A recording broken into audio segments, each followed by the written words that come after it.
जय भीम, नमो बुद्धाय, नमस्कार। आज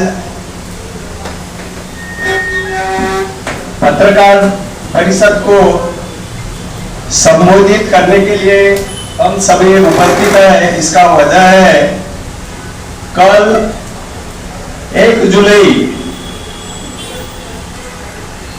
2025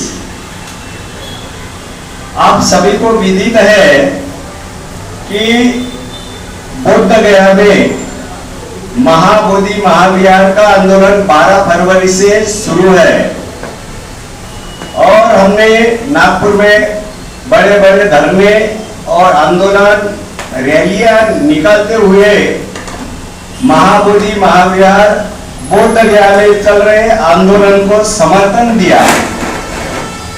आज आंदोलन को 139 दिन पूरे हो रहे हैं, मगर केंद्र सरकार और बिहार सरकार कुछ भी कॉग्निजेंस ले नहीं रहा ऐसा लगता है।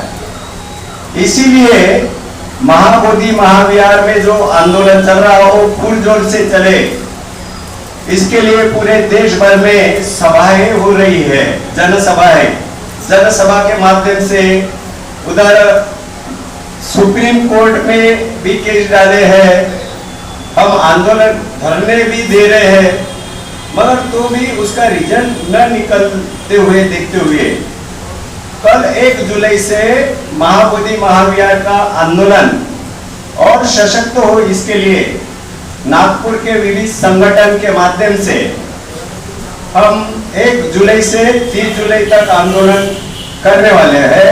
उसमें नागपुर की सभी संस्थाएं रहेंगी, भारतीय बौद्ध महासभा रहेगी, समता सैनिक दल रहेगा, महिला सशक्तिकरण संघ रहेगा और सभी संस्थाएं हमको उन्होंने पार्टिमा दर्शाया है।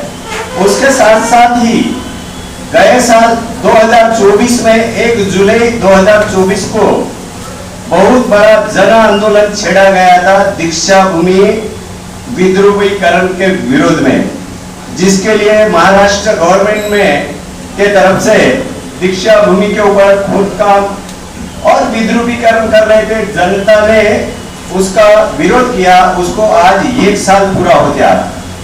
महाराष्ट्र सरकार और दीक्षा भूमि स्मारक समिति ने ये जो लोगों की जन भावनाएं थी विद्रुपीकरण के विरोध में, जिसका नेतृत्व भीमराव अंबेडकर साहब भारतीय बौद्ध महासभा के राष्ट्रीय कार्याध्यक्ष, उन्होंने दीक्षा भूमि का विद्रुपीकरण रोका जाए इसके लिए पुढाकार लिया था और उनके नेतृत्व में सभी संगठनें एकजुट होकर 25,000 के ऊपर का जन समुदाय वह इकट्ठा हो गया था और विद्रुपीकरण का काम रुक गया। हमारी मांग थी कि सिर्फ विद्रुपीकरण रोका जाए, मगर सौंदर्यकरण को किसी का विरोध नहीं था। सभी हमारी भारतीय बौद्ध महासभा, समता सैनिक दल और सभी संगठनें, उसके लिए हमने बार-बार एनआईटी का जो चेयरमैन है, स्मारक समिति है, हमारे महाराष्ट्र के सम्माननीय मुख्यमंत्री जी है,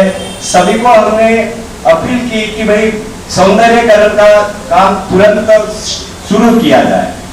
मगर आज 1 साल होने के बाद भी बहुत दुख के साथ ये कहना पड़ रहा है कि सौंदर्यकरण को जो 204 करोड़ रुपया का मंजूरी मिला था, समाज कल्याण का जो निधि रहता वो निधि में से वो 204 करोड़ रुपए आज भी पड़े हैं, मगर इन्होंने रिवाइज सौंदर्यकरण अभी तक स्टार्ट नहीं किया। उसके विरोध में और दीक्षा भूमि को जब ये धम्मचक्र प्रवर्तन दिन के समय में जो गेस्ट बुलाए जाते हैं सेंट्रल से मुख्यमंत्री, इन्होंने बार-बार ये अपील की थी दीक्षा भूमि विस्तारीकरण के लिए, एक्सटेंशन के लिए हम बाजू की माता कचेरी की जगह और दूसरी जो जगह है सीआरसी बोलते, central research cotton research centre, उसकी जो जमीन है इन्होंने बार-बार दीक्षा भूमि स्मारक समिति को हैंडओवर करने की ये की थी, मगर वो भी जो उन्होंने हमें बार-बार सेंट्रल गवर्नमेंट हो या मुख्यमंत्री हो या जो भी ये है गवर्नमेंट के पदाधिकारी, तो इसके विरोध में हमारी मांग यह है कि दीक्षा भूमि स्मारक समिति को वो अतिरिक्त जगह हैंडओवर किया जाए और दीक्षा भूमि का जो सौंदर्यकरण का जो डिजाइन तैयार किया हुआ है वो सौंदर्यकरण तुरंत चालू किया जाए, ऐसी ये हमारी मांग है। हम महाबोधि महाविहार के लिए और दीक्षा भूमि आंदोलन, दीक्षा भूमि सौंदर्यकरण के लिए 1 महीना आंदोलन करने वाले हैं, जिसका नेतृत्व आज यहाँ उपस्थित पूज्य भंते चंद्रकीर्ति जी करने वाले हैं। और इसमें हम सभी हमारे समता सैनिक दल के मेन है, सुनील साई गुप्ता जी है, प्रकाश जी दार्शनिक है, हमारे भारतीय बौद्ध महासभा के वरिष्ठ पदाधिकारी हिवरारे साहब है और बहुत सारे ऐसे, और ये सोशल ऑर्गेनाइजेशन के हमारे बागड़े जी है। ऐसे सभी मिलकर ये हम आंदोलन सरकार महाराष्ट्र का हो या बिहार का हो उनको ख्याल में लाने के लिए ये हमारा आंदोलन हम चलाने वाले हैं। इसके बाद में डिटेल्स में आपको हमारे पूज्य भंते जी मार्गदर्शन करने वाले हैं। उसके पहले हमारे दार्शनिक साहब है समता सैनिक दल के, वो आपको बुद्ध गया का आज टुडेज पोजीशन, आज की क्या स्थिति है उसके तुम्हारा वो पूरा कर देंगे कि जो भी आपने 10 बार बोला विद्रुपीकरण किया जा रहा था, क्या विद्रुपीकरण हो रहा था इसके बारे में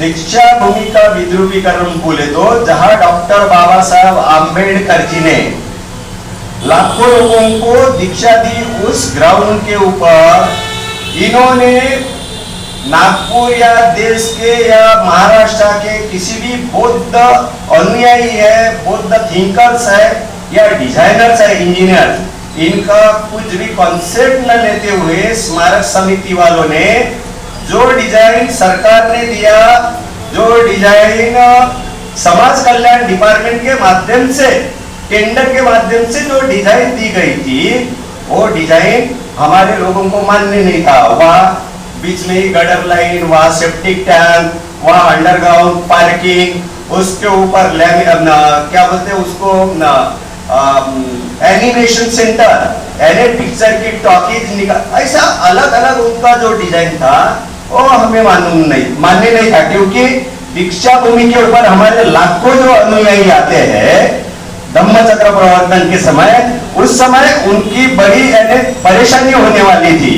और ये नजर में देखते हुए लोगों की सुविधा असुविधा न हो, दीक्षा भूमि का जो भी ग्राउंड है, हमारे जो पिलिग्रिमेज है, यात्रेकरू है, उनको असुविधा निर्माण न हो, इसलिए भाई आपको जो भी कुछ करना है दीक्षा भूमि के संदर्भ में सौंदर्यीकरण में, जो माता कचेरी की जगह है या सीआरसी की जगह है वो जगह दो, और जैसा बाकी के जगह आप जैसा ये कोराडी का मंदिर है, कोराडी के मंदिर को आपने 16 एकड़ जगह देकर वहां सब देखिए आप। तो इसलिए हमारी ये मांग है हमारे लोगों की असुविधा न हो, इसलिए वो जो आप जो बोल रहे ना विद्रुपीकरण, बीच में वो हमको मालूम है विद्रुपीकरण बोले तो यात्रेकरुओं को तकलीफ न हो, इसलिए हमें दीक्षा भूमि परिसर में हमारे जो अम्बेडकरी जनता है, बुद्धिस्ट जनता है, उनको वहां खुद काम हो ऐसा वैसा हो ये मान्य नहीं था। खोदकाम के बगैर तो आगे का विकास हो ही ना। हाँ, जी मान्य है। हम मैंने क्या किया पहले बताया, हमारे जनता को दीक्षा भूमि का जो लिमिटेड ग्राउंड है, वो ग्राउंड के ऊपर धम्मचक्र प्रवर्तन दिन के उपलक्ष्य में लाखों की तादाद में जो जनता आती है, बुक्स सेंटर रहते हैं, जो पूरे एशिया खंड में सबसे बड़ा बुक सेंटर जो रहता है दीक्षा भूमि धम्मचक्र प्रवर्तन दिन के उपलक्ष्य में, ये सब उनको अड़थड़ा निर्माण होने वाला था। ये एक्सकैवेशन के करके हमारी ये रिक्वेस्ट थी कि बाजू की जगह हर साल वो जो प्रोग्राम है धम्मचक्र प्रवर्तन का हर साल आता है, तो क्या फिर दीक्षा भूमि का विकास रोकेंगे? वो एक साल बुक नहीं भी खरीदी गई है तो उसमें क्या फर्क पड़ने वाला है? हाँ। क्योंकि अभी मान लो सरकार ये महीने से काम चालू करती है, तो आगे अक्टूबर महीना आ रहा है, तो अक्टूबर महीने तक के काम होएगा क्या? ना इसलिए तो बोल रहा हूँ, जो आप एक्सकैवेशन का जो काम कर रहे थे, हमारी क्या मांग है, दीक्षा भूमि का जहाँ डॉक्टर बाबा साहब अम्बेडकर के पैर जिस मिट्टी को लगे थे, वो मिट्टी के ऊपर हमारे को कुछ खुद का, हमारी जनता को, अम्बेडकरी जनता को खुद का, आप भैया बाजू की जो जगह है, हमारी 50 साल से ये डिमांड है कि इसका एक्सपेंशन होना जरूरी है। लाखों की तादाद में यहाँ जनता आती है, आप माता कचेरी की जगह, सीआरसी की जगह बुद्धिस्ट लोगों को न देते हुए वहां माता कचेरी में आप भलते लोगों को देखकर एक्सकैवेशन अभी बांधकाम करना, ये यानी अम्बेडकरी जनता को धोखा है ना। आप जो सौंदर्यकरण करना चाहते हैं, अभी आप कौन सी सौंदर्य, कैसा सौंदर्यकरण चाहिए आपको? नहीं मैं आपको अभी आपका क्या डिजाइन है सौंदर्य करने का? जब आपकी मांग हो रही कि सौंदर्यीकरण चाहिए, तो आपका क्या डिजाइन है सौंदर्यीकरण का? सौंदर्यकरण हमारा ये कहना है, सौंदर्यकरण यानी क्या होना है, ये हमारे जनता से हमने अपील की है। हमारे जो डिजाइनर है, हमारे इंटेलेक्चुअल है, हमारे इंजीनियर्स है, हमारे आर्किटेक्ट है, मैंने गए 1 जुलाई 24 को ही बताया था स्मारक समिति वालों को, ऐसे लोगों की जो एक्सपर्ट लोग हैं उनकी एक टीम तैयार करके हमारा सौंदर्यकरण का कंसेप्ट क्या रहेगा, हमको सरकार के तरफ से थोपा हुआ सौंदर्यकरण अपेक्षित नहीं है। हमारी जनता प्रश्न नहीं है, उसको किसी को मालूम है नहीं। अभी तो पूरी ओके, इसके बाद हाँ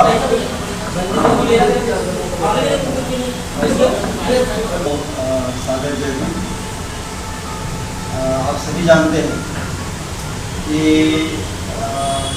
महाबोधि महाविहार बोध गया के आंदोलन को मुख्य रूप से 12 फरवरी को शुरुआत हुई थी। आज उसका 139वां दिन है। ये बड़ी ताज्जुब की बात है कि संवैधानिक मार्ग के माध्यमों को स्वीकार करने के बावजूद सरकार किसी भी तरह का तवज्जो इस सवाल के ऊपर दे नहीं।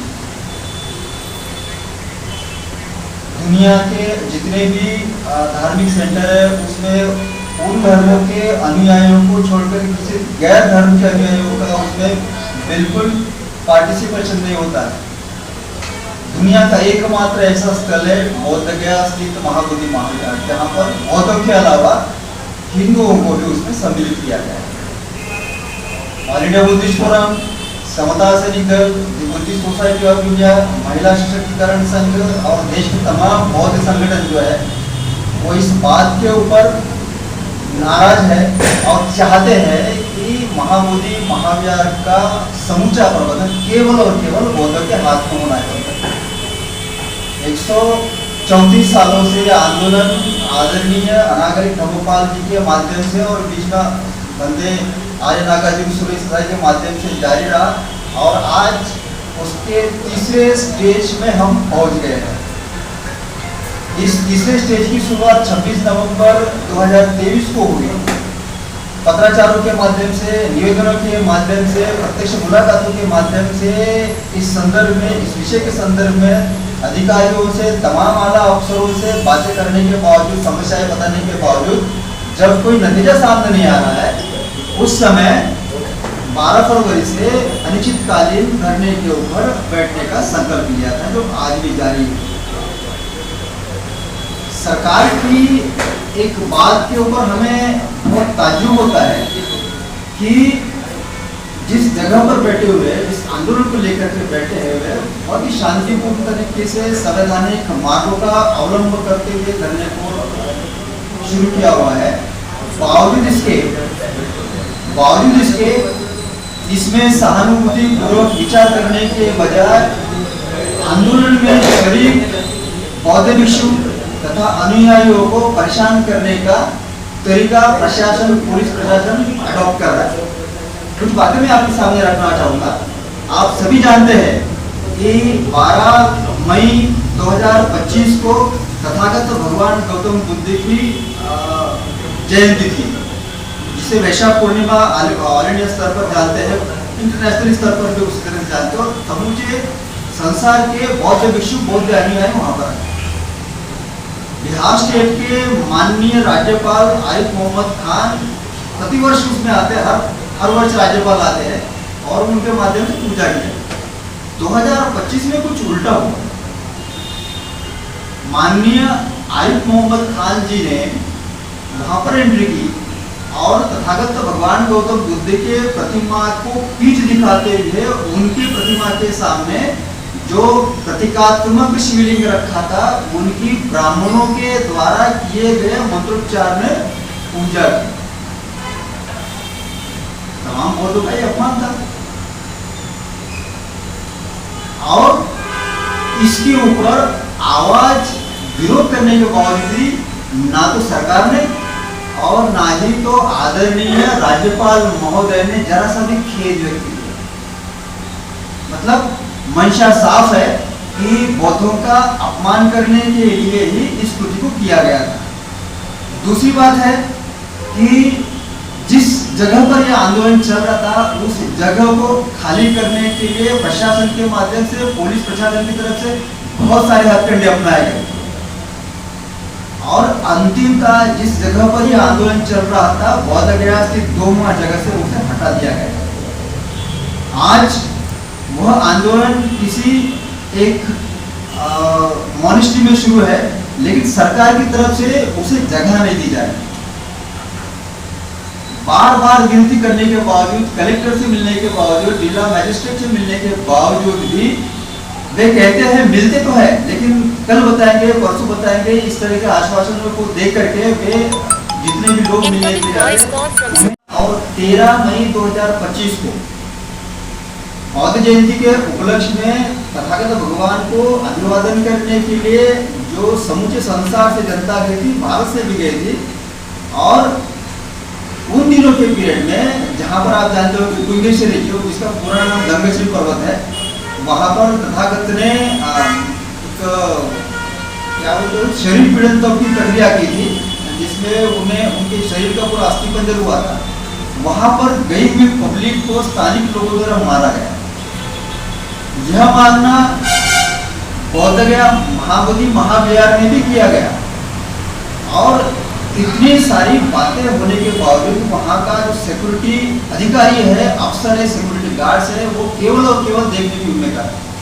इतना ही नहीं तो तमाम सिक्योरिटी चुस्त और दुरुस्त सिक्योरिटी होने के बावजूद वहां पर लाठियां गई कैसे?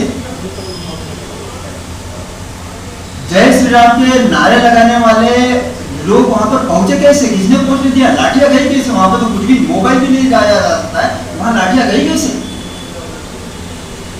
इसका विरोध करने के बाद में वहां पर लोगों को बौद्ध अनुयायियों को मारा गया, तकलीफ दी गई और उल्टा उन्हीं के ऊपर केसेस दायर करने के प्रयास किए गए।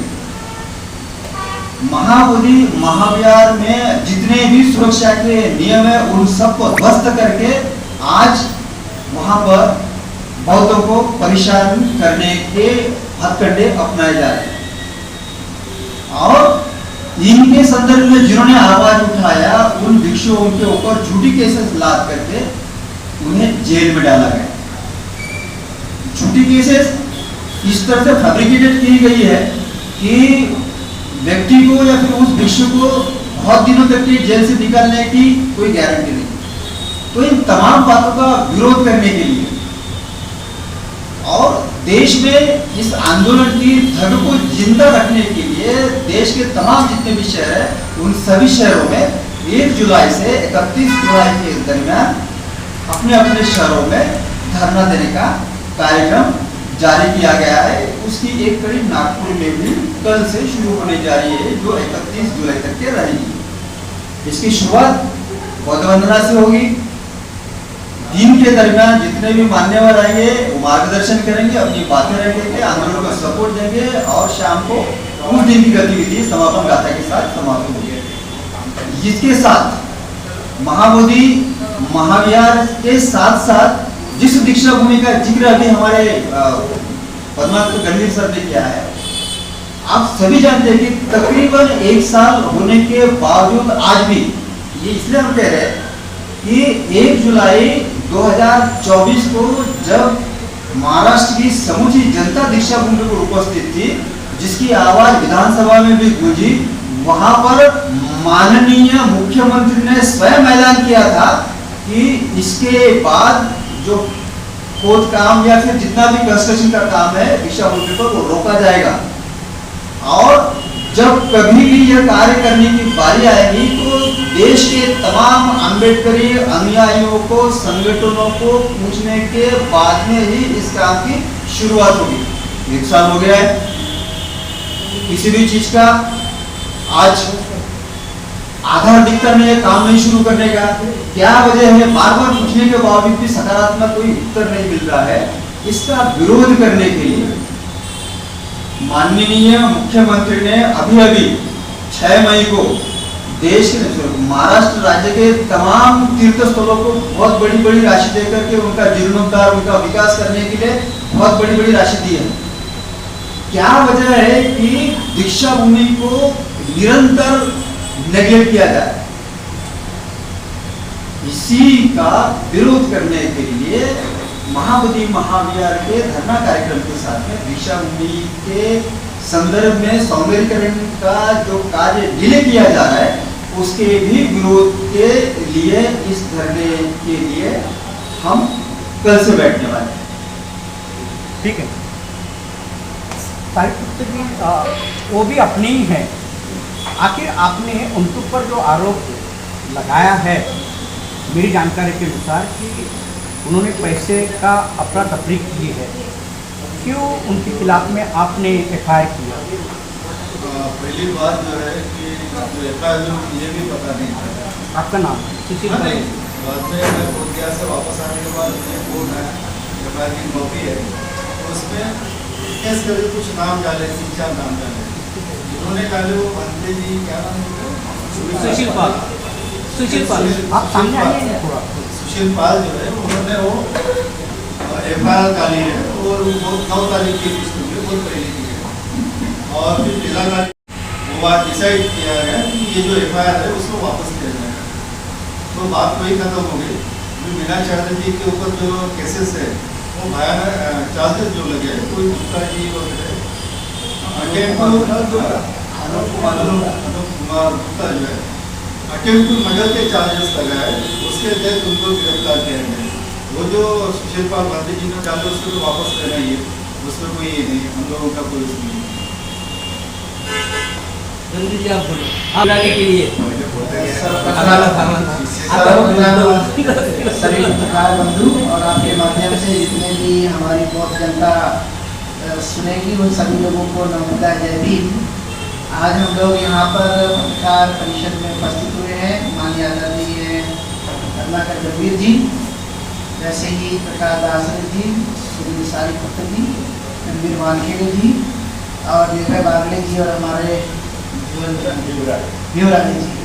और ये बात आप लोगों को बताते हुए कि आपने देखा होगा कि 139 दिनों से जो बोधगया में धरना आंदोलन चल रहा है, क्योंकि ये संघर्ष तो 134 साल का है, जिसकी चर्चा अभी प्रकाश दास जी ने की है कि कितना लंबा है ये संघर्ष। लेकिन फिर भी उसके बावजूद भी बोधगया में चलते हुए इस धरना आंदोलन को बाद हमने 1 जून से देश के 7 राज्यों में लगभग 15 जनसभाएं की है। कल ही मैं लखनऊ से सभा करके आज मैं नागपुर पहुँचा हूँ और हम लोगों ने ऑल इंडिया बुद्धिस्ट फोरम और भारतीय बौद्ध महासभा, सहायता सैनिक दल, महिला सशक्तिकरण, ऑल बुद्धिस्ट ऑर्गेनाइजेशन जितने भी हमारे है, बौद्ध भिक्षु है, उपासक उपासिका संघ है, सबके माध्यम से देश के अंदर में एक हम लोगों ने आह्वान किया है कि बोधगया में तो ये धरना चलाया जा रहा है और देश के अलग अलग जिलों में, शहरों में भी ये होना चाहिए। इसलिए 1 जुलाई से सब जगह धरना प्रारंभ हो रहा है। जानकारी में जितना है, जैसे नागपुर में, भोपाल में, छत्तीसगढ़ में, उत्तर प्रदेश में, बिहार में और तेलंगाना, कर्नाटका और कई जगह में ये धरना आंदोलन चलेगा, जिससे लगभग 1 महीना पूरे देश के अंदर में चलाया जाएगा। अभी की वर्तमान की हमारी ये रणनीति की कि सब लोग अपने अपने जगह में धरना स्थल पे बैठे, ताकि सरकार पर और प्रशासन के ऊपर में इसका एक दबाव बन सके। क्योंकि बड़ी बड़ी रैलियां निकाली गई, ज्ञापन भी सौंपे गए, तो एक बार से तो काम नहीं चल रहा है ऐसा प्रतीत हो रहा है। लेकिन हम बार बार इस जो जागृत बौद्ध है, जो जागे हुए लोग हैं, वो संघर्ष करेंगे। इस बात को ध्यान में रखते हुए सभी जगह हम लोग धरना स्थल पे बैठ रहे हैं। क्योंकि आपने देखा होगा भारत के अंदर में हमारा जो बहुत ही पवित्र स्थान है, जिसे हम बौद्ध गया कहते हैं, वहाँ पर ये जो आपने देखा होगा BT एक्ट 1949 जो बना है, जो आपने देखा 3 महीने में ज़्यादातर हर जगह पहुँचा है। इसमें 4 बौद्ध 4 अबौद्ध और गया जिले का कलेक्टर भी हिंदू, इस तरह से वहाँ कमेटी बनाई जाती है और बौद्धों के साथ में अन्याय किया जाता है। ये अन्याय न्याय में तब्दील करने के लिए हम लोग ये धरना स्थल पे बैठ रहे हैं। हम लोगों से आह्वान कर रहे हैं कि चाहे आप कोई भी संगठन से जुड़े हुए हो, आप अपने अपने संगठन के माध्यम से बैठिए, अपने अपने संगठन का बैनर लाकर भी आप लोग उस सभा में या धरने में आप शामिल हो सकते हैं। सब लोगों के लिए हमने आह्वान किया हुआ है। इसलिए हम ये चाहेंगे आपके माध्यम से कि जहाँ जहाँ पर भी हमारे बौद्ध अनुयायी हैं, बौद्ध भिक्षुगण हैं, वे सभी के सभी धरना पे जहाँ जहाँ पर भी आप रहते हैं, वहाँ पर बैठ कर के प्ले कार्ड, जहाँ पर बौद्धों के साथ न्याय होना चाहिए, महाबोधि महाविहार मुक्त होना चाहिए, BT एक्ट 1949 रद्द होना चाहिए, ये सब अपने प्ले कार्ड के माध्यम से आप लोग सरकार को दिखाते रहे। इसलिए हमने समय रखा है सुबह से शाम तक का, और ये लगातार जो है चलते रहेगा, जिसमें बहुत सारे जो हमारे लोग होंगे उसमें शामिल होंगे और शामिल होकर अपने मन की बात लोगों से कहेंगे कि हमारी मंशा है कि महाविहार बौद्धों के हाथों में होना चाहिए। और इसी बात आपने देखा होगा पहले के आंदोलन में और अभी के आंदोलन में काफी कुछ फर्क है। पहले आपने देखा होगा बौद्धों के पॉपुलेशन कम था। बाबा साहब अम्बेडकर की धम्म क्रांति के बाद आप देखते होंगे कि अभी तक यदि 2025 तक की बात करें, 2011 में जनगणना हुआ था, लेकिन उसके बाद यदि नहीं हुआ था, लेकिन फिर भी आपने देखा होगा आज देश में सभी जगह बौद्धों की संख्या बढ़ती हुई नजर आ रही है। सोशल मीडिया का जमाना है, बहुत सारे पढ़े लिखे लोग हैं, तब के और अब के समय में काफी अंतर है, और इसलिए आपने देखा कि लाखों की संख्या में इस बार बौद्ध लोग सड़कों पर आए। लगातार 3 महीने तक सभी जगह में ये आंदोलन चलाया गया। अब ये भावना बनती कि आंदोलन कई लोगों को ये न लगे, कई बार आपने देखा सोशल मीडिया के माध्यम से बात फैलाई जाती है या कहीं कहीं आ जाती है कि धरना आंदोलन बंद हो गया है, ये नहीं चल रहा है। तो हमने 7 राज्यों में वर्तमान में जाकर और लगभग 15 सभा लेकर के लोगों को हमने जगाया कि धरना आंदोलन समाप्त नहीं हुआ है, बल्कि आप अपने अपने शहरों में भी धरने पे बैठ जाइए। एक तो धरना स्थल बोधगया से शुरू है जो चर्चा में, और आपने देखा कि माननीय आकाश लामा जी और वहाँ पर बनते प्रज्ञाशील और बौद्ध भिक्षु और तमाम जितने भी हमारे ऑर्गेनाइजेशन बुद्धिस्ट ऑर्गेनाइजेशन के लोग हैं, वो लगातार सपोर्ट करने के लिए बोधगया भी पहुँच रहे हैं। हमारा ये सबसे अपील है कि हम लोग ये कंपटीशन के साथ नहीं बल्कि कोऑर्डिनेशन के साथ इस आंदोलन को बढ़ाएं। यदि हम बौद्ध हैं तो सबकी मांग एक है, सबका दुख एक है, सबकी समस्या एक है, तो एक जगह एकत्रित होकर के इस आंदोलन को आगे बढ़ाने के लिए हम सब बौद्ध लगे रहिए, ये निश्चित तौर पर होना ही चाहिए। हमें अपील भी करते जा रहे हैं, और इसलिए जगह जगह सभा सम्मेलनों के माध्यम से, और अब तो धरना भी शुरू होगा जो 30 दिन तक लगातार चलते रहेगा।